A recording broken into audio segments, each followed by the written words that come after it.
Hola, buenos días. Soy Nico.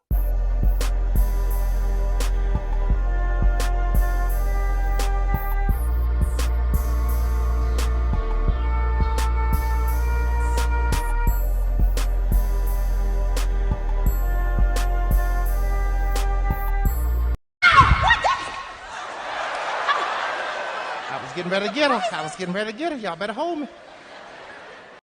And today we are back in my natural habitat. Nico, I'm finally back home. I have been away from home for so long. It's been like almost 2 months. And yesterday, when I was filming my Patreon exclusive video, I actually had to do it downstairs in my living room. Because if you do not know, Houston has a lot of thunderstorms. And apparently, it knocked out the power in my upstairs part of my home. So I had to get my landlord to come over and actually like flip the breakers because I am a man. I'm a man, but I'm not a handyman. Nico, I know my limits. But that's not why you're here, so let's get started. Today we're going to be talking about y'all and validating the privacy of performance once again. Nico, and it's not necessarily y'all, my audience, but people going overboard and making first one retire and second just attacking someone for being attached to a performer. But before we get into that, if you like this kind of content, make sure to follow me on patreon.com/Nicosaesthetics for more exclusive lives, weekly videos, be a part of Poor Kids, which is filming again. I should be available next week. I have to check the dates because I'm going to a festival with my friend Roxas. Nico, I'm trying to live life. I'm trying to be more explorative and do things that enrich myself, have experiences to go look back on in the future. But yes, that's not why you're here. But if you like this kind of content, make sure to check it out and support the channel. Cheapest tier is $3. And now I'm finally done pandering to you. But yes, let's get started. So today we're going to be talking about two individuals in particular. One is Mr.BFE. I had to remember that one. Essentially, his story is the more jarring and scary one because he was in a hotel room traveling to film content, I believe, and or was just on vacation. And somebody who called themselves a fan of his content found the hotel room that he was staying at, began to knock on his door and hover around the area to the point where he could get visible evidence like photos, and then had to call the police to have him removed from the premises.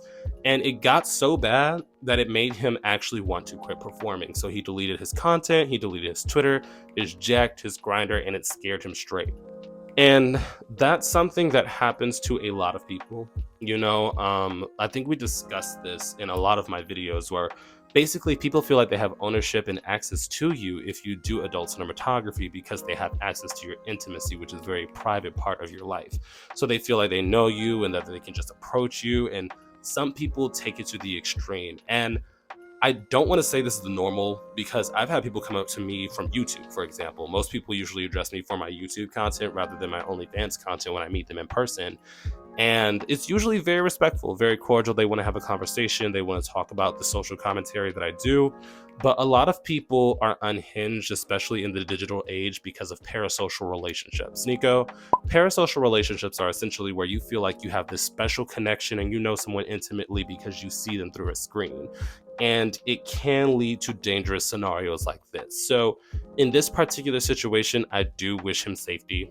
I wish him security and that he feels safe in his environment, because I can only imagine if a stranger appeared on my front doorstep knocking on my door, basically saying, can I come in? I really enjoy your content. I find you very attractive. It would terrify me, low-key, just because they're invading my personal space. And a lot of people, when we have these discussions about this kind of scenario, they come into the comments and say, well, that's what you signed up for being in the public eye. And I wish that y'all understood that just because somebody is in the public eye, whether it's for YouTube, whether it's for music, whether it's for adult cinematography, they are still allowed bodily autonomy and privacy.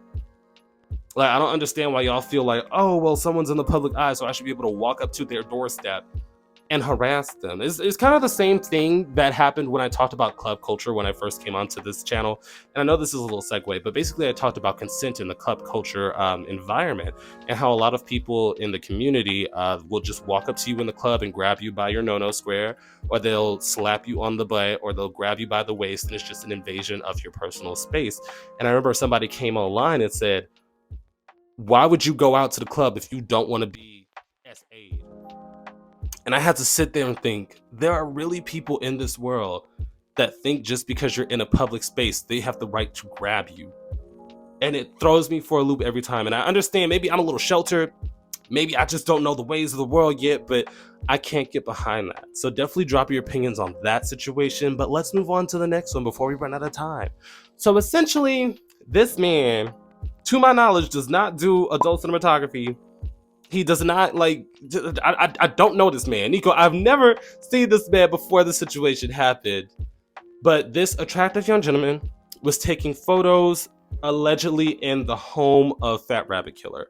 So I did a video on Fat Rabbit Killer not too long ago where people basically doxed him. You know, they leaked his profession, they leaked his face, they leaked his image, his name, because they found it attached to his LLC for his company.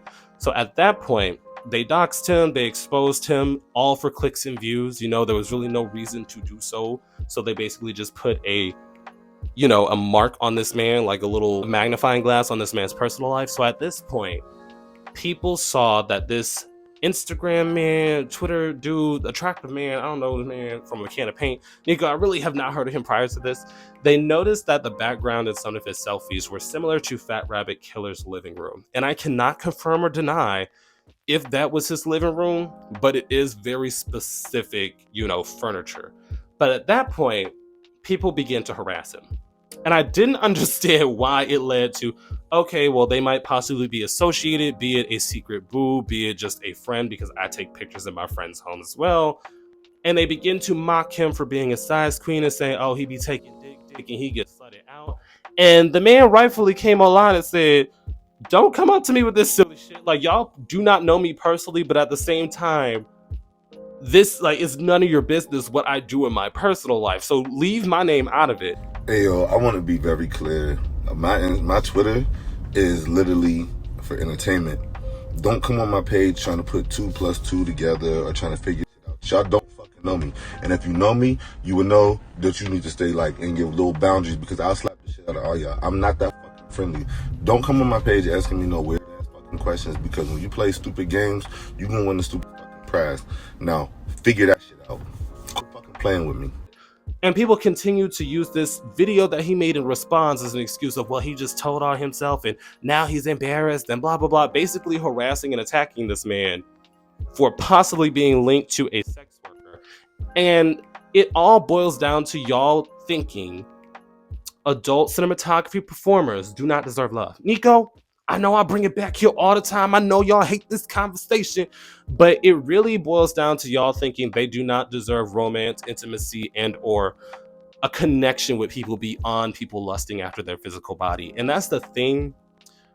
There is no other way to explain why y'all went straight to harassing this man for possibly being linked to Fat Rabbit Killer. No other way to explain it. Because personally, I know people who have linked with Fat Rabbit Killer in my personal life. Not performers, not whatsoever. They don't do adult cinematography. They linked with him and they kept it moving. Like, performers are allowed to date. Performers are allowed to have super happy adult fun time off camera. They are allowed to exist as people.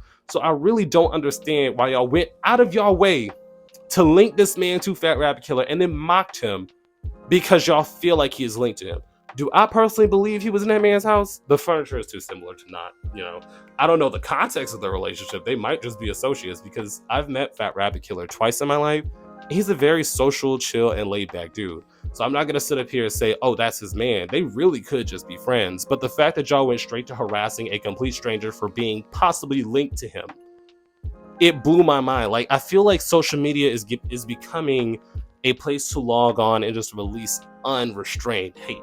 Like, y'all come online just to attack people for no reason. And it's gotten to the point where I make all of my social media notifications off.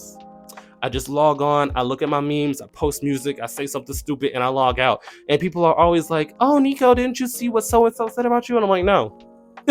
I did not. I really do not look up my name. I do not look for the negativity that people try to spew into the world, because the world is so negative already that you might as well just try to radiate positivity and enjoy your life as best you can. Because sitting up online, worried about other people got to say about you that are not paying your bills, that's the thing, y'all are not paying anyone's bills. Why would you sit up here and be concerned about what other people have to say about you? Especially if shit ain't true. Unfortunately, once again, my microphone had died, but I was already at the end of the video, so I'll wrap it up essentially. What are your opinions on people overstepping their bounds and basically trying to track down performers, while also your opinion on the situation where the boy was basically linked to Fat Rabbit Killer and from then on just continuously got harassed for even possibly being attached to him? Do you feel like it's impossible for performers to actually just enjoy themselves and be human beings and experience romance and, you know, just genuine connections when the world is scrutinizing not only them, but even people that are lightly attached to them? But yes, definitely drop your opinions down below. And I'm sorry for this impromptu recording. I was editing with my friends playing Fortnite, and here I am. Boop. And now for a brief yet sincere shout out to this week's 30 tier subscribers, Jalil03. I like what you did there. And Phoenix V, who I got to meet in the live stream today. Thank you for your continued support, and you are greatly appreciated. And this week's live stream conversation is going to be a virtual hangout. I will be at the festival, but it doesn't start until like 5 p.m. So I'm going to have the live streams a bit earlier that day because I feel like I haven't had enough time to spend with my girlies. So we will be here, we will be there, we'll be hanging out. So if that sounds interesting, definitely join in. It'll probably be more towards 3 p.m. CDT instead of 5:30. But thank you for your continued support.